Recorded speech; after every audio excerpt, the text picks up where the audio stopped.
Findaway presents Witty, Weird and Outrageous, Saki Favorites. Narrated by Tom Sellwood.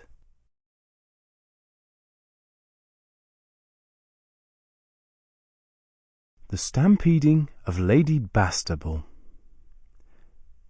It would be rather nice if you would put Clovis up for another 6 days while I go up north to the McGregors, said Mrs. Sangrail sleepily across the breakfast table.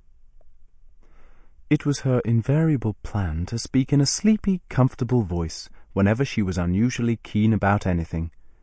It put people off their guard, and they frequently fell in with her wishes before they had realized that she was really asking for anything.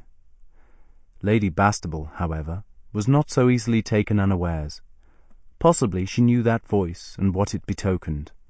At any rate, she knew Clovis.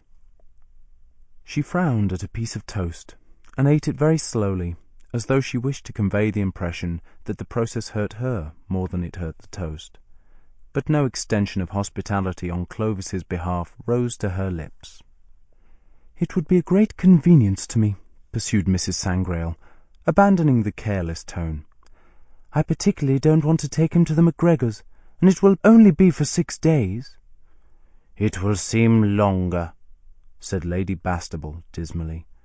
"The last time he stayed here for a week—" "I know," interrupted the other hastily, "but that was nearly 2 years ago. He was younger then." "But he hasn't improved," said her hostess. "It's no use growing older if you only learn new ways of misbehaving yourself." Mrs. Sangrail was unable to argue the point.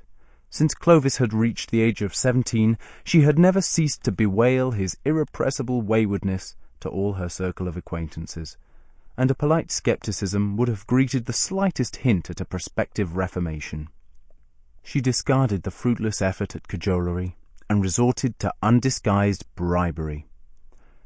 "If you'll have him here for these 6 days, I'll cancel that outstanding bridge account." It was only for 49 shillings, but Lady Bastable loved shillings with a great, strong love.